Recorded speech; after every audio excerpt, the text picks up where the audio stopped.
اعوذ باللہ من الشیطان الرجیم بسم اللہ الرحمن الرحیم سورہ روم آیت نمبر 20۔ اعوذ باللہ من الشیطان الرجیم بسم اللہ الرحمن الرحیم۔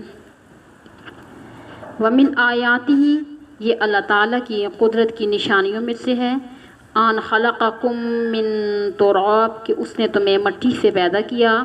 انسان کی ابتدائی تخلیق مٹی سے ہوئی تھی، جو کہ ایک بے جان چیز ہے، اور دنیا میں اولین انسان پیغمبر حضرت آدم علیہ السلام کے متعلق اللہ تعالیٰ نے فرمایا کہ عیسیٰ علیہ السلام کی مثال آدم علیہ السلام کی طرح ہے۔ خلقہ من تراب، سورہ آل عمران کی آیت ہے 59، کہ اللہ تعالیٰ نے آپ کو مٹی سے پیدا کیا۔ یہ بات قرآن میں بار بار دہرائی گئی ہے کہ اللہ تعالیٰ نے انسان کی یعنی تخلیق مٹی سے کی ہے۔ ثم اذا انتم بشر تنتشرون، پھر تم انسان ہو جو زمین میں منتشر ہوتے ہو یعنی پھیل جاتے ہو۔ دیکھو یہ اللہ تعالیٰ کا کمال قدرت ہے، کہاں حقیر مٹی اور کہاں اشرف المخلوقات انسان۔ تو جس طرح اللہ تعالیٰ نے انسان کو پہلی دفعہ مٹی سے تخلیق کیا، اسی طرح وہ اسے دوبارہ بھی مٹی سے ہی اٹھائے گا۔ جب تم پہلی تخلیق کو تسلیم کرتے ہو تو دوبارہ زندگی کو تسلیم کرنے میں کون سا امر مانے ہے؟ میرے حق میں مالک نے احسان کیا کہ خالق ناچیز تھا سو مجھے انسان کیا۔ بہرحال اللہ تعالیٰ نے توحید، وقوع، قیامت، بعث بعد الموت پر یہ عقلی دلیل پیش کر دی کہ انسان کو اسی لیے اشرف المخلوقات کہا گیا کہ یہ اللہ کی مقرب ترین مخلوق یعنی فرشتوں سے بھی بلند تر مقام رکھتا ہے۔ اللہ تعالیٰ نے خاک میں وہ کمالات رکھ دیے جو دوسرے عناصر میں نہیں پائے جاتے۔ حدیث شریف میں آتا ہے کہ اللہ تعالیٰ نے فرشتے کو حکم دیا کہ تمام روئے زمین سے تھوڑی تھوڑی مٹی اکٹھی کی جائے، اور اس مٹی کے خمیر سے آدم علیہ السلام کا جسم بنایا گیا۔ پھر اللہ تعالیٰ نے اسی میں اپنی طرف سے روح پھونکی، جس طرح روئے زمین کے مختلف خطوں میں کہیں کی مٹی سرخ ہوتی ہے اور کہیں کی سیاہ اور کہیں کی سخت اور کہیں کی یعنی کہ بڑی سی ہوتی ہے، اسی طرح اللہ تعالیٰ نے مختلف خطوں کے لوگوں کو بھی مختلف انواع پیدا فرمایا۔ کوئی سفید ہے، کوئی گورا ہے، کوئی کالا ہے، کوئی سرخ ہے اور کوئی زرد ہے۔ تو یعنی اسی طرح ان کی طباع بھی مختلف ہیں، عادات بھی مختلف ہیں۔ کوئی سخت طبیعت سے تعلق رکھتا ہے، کوئی نرم مزاج ہوتا ہے، یعنی اس مٹی کا اثر ہے جو انسان کی تخلیق میں داخل ہے۔ ارشاد ہوتا ہے وَمِنْ آیَاتِهِ، یہ بھی اسی کی نشانیوں میں سے ہے، أَنْ خَلَقَ لَكُم مِّنْ أَنفُسِكُمْ أَزْوَاجًا، کہ اس نے تمہارے نفسوں میں سے تمہارے لیے جوڑے پیدا کیے ہیں۔ یعنی کہ سارے کے سارے مرد یا ساری کی ساری عورتیں ہی پیدا نہیں کی، بلکہ ہر صنف کے لیے اس کا جوڑا بنایا۔ سورہ نساء کی ابتدائی آیت میں فرمایا اے لوگو اپنے پروردگار سے ڈر جاؤ جس نے تمہیں ایک جان سے پیدا کیا۔ وَخَلَقَ مِنْهَا زَوْجَهَا، کہ اور پھر اسی میں سے اس کا جوڑا بھی پیدا کیا، پھر اس جوڑے میں سے بہت سے مردوں اور عورتوں کو پیدا کر کے زمین میں پھیلا دیا۔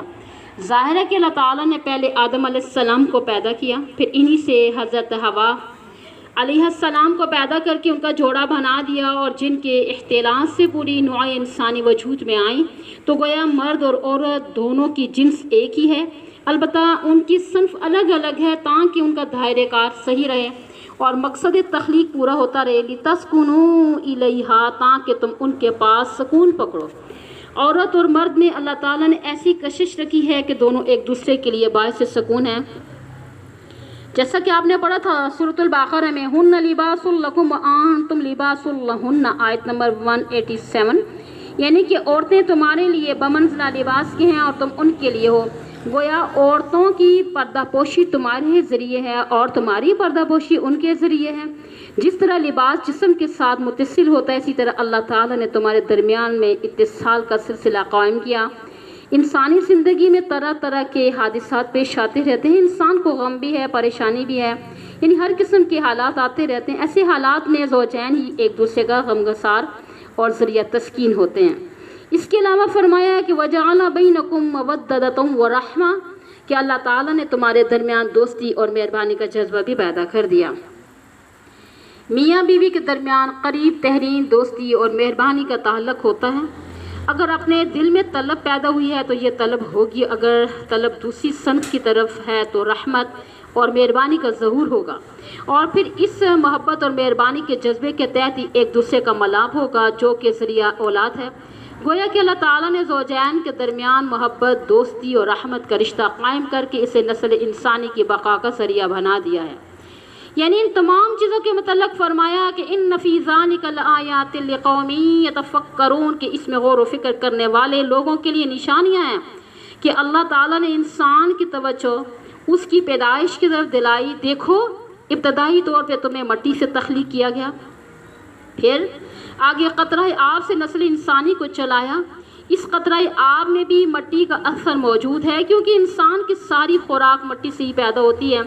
یہ اللہ تعالیٰ کی قدرت کی کتنی بڑی نشانی ہے کہ انسان جیسی باکمال ہستی کو ایسے ناپاک قطرہ سے پیدا کیا۔ اگر جسم یا کپڑے کو لگ جائے تو دھوئے بغیر چارہ نہیں ہوتا۔ پھر مرد و زن میں محبت، الفت کی کشش پیدا کر کے نسل انسانی کے آگے چلانے کا بندوبست بھی کیا۔ ان چیزوں میں غور کرنے سے اللہ تعالیٰ کی وحدانیت، وقوع قیامت کا مسئلہ سمجھ میں آ سکتا ہے کہ اللہ تعالیٰ نے بار بار غور و فکر کی دعوت دی ہے۔ افلا یتدبرون القرآن ام علی قلوب اقفالها، سورہ محمد کی آیت ہے کہ یہ لوگ قرآن پاک میں غور کیوں نہیں کرتے، کہ ان کے دلوں پہ تالے پڑے ہوئے، ان کے باوجود جو شخص دھیان ہی نہیں کرتا اس کے لیے کوئی چیز نشانی نہیں بن سکتی اور نہ ہی وہ اس کے لیے مفید ہو سکتی ہے۔ آگے اللہ تعالیٰ نے اپنی قدرت کی ایک اور نشانی کا تذکرہ کیا، وَمِنْ آیَاتِهِ خَلْقُ السَّمَاوَاتِ وَالْأَرْضِ، ارض و سما کی تخلیق بھی اس کی نشانیوں میں سے ہے۔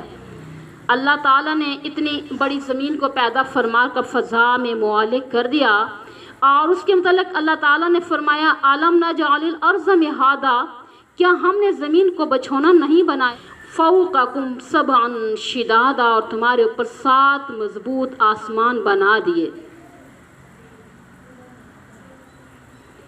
جس طرح آتا ہے نا وَبَنَّيْنَا فَوْقَكُمْ سَبْعًا شِدَادًا، سورہ نبا کی آیت ہے نا کہ بس اللہ تعالیٰ کے سوا ایسی بڑی بڑی چیزوں کو کون پیدا کر سکتا ہے، یہ اس کی تخلیق ہے، اس کی وحدانیت اور قدرت کی دلیل بھی ہے۔ پھر فرمایا وَاخْتِلَافُ أَلْسِنَتِكُمْ، اور تمہاری زبانوں کا مختلف ہونا اللہ تعالیٰ کی قدرت کی نشانیوں میں سے ہے۔ اور دنیا کے مختلف خطوں میں اولاد آدم ہزاروں بولیاں بولتی ہے۔ ایک محتاط اندازے کے مطابق دنیا میں کم و بیش 4000 زبانیں بولی جاتی ہیں۔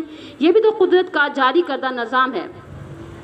جس طرح پہلی نسلیں ختم ہوتی جاتی ہیں نا اور نئی نسلیں آتی جاتی ہیں، تو اسی طرح بعض پرانی بولیاں بھی ختم ہو جاتی ہیں اور نئی نئی زبانیں ایجاد ہوتی رہتی ہیں۔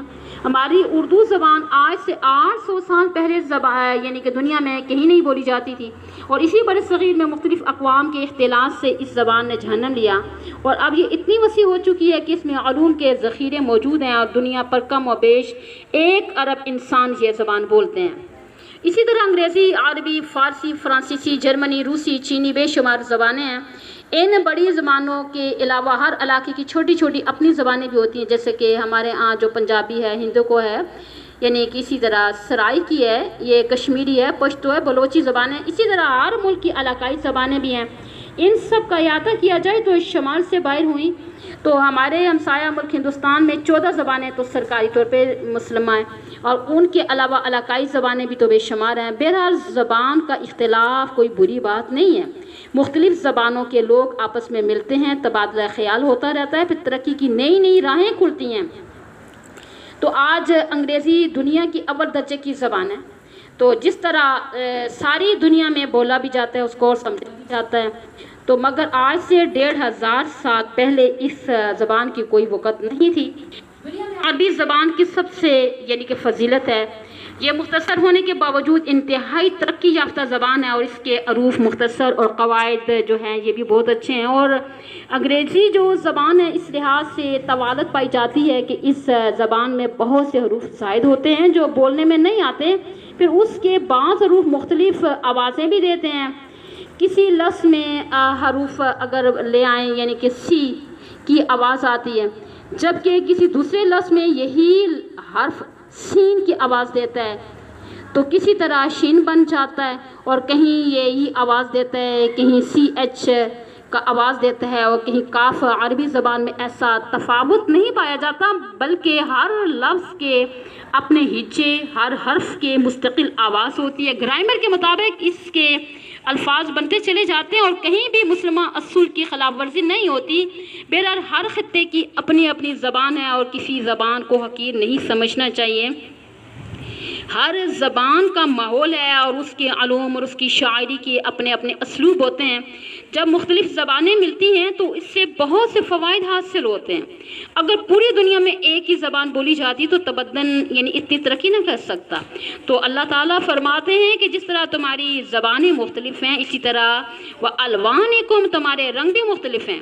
اللہ تعالیٰ نے زمین کے مختلف خطوں میں مختلف رنگ کے لوگ پیدا کیے اور گرم ممالک کے رہنے والے لوگوں کا رنگ عام طور پر کالا ہوتا ہے، جبکہ سرد علاقوں کے لوگ کیا ہوتے ہیں؟ سفید رنگ کے ہوتے ہیں۔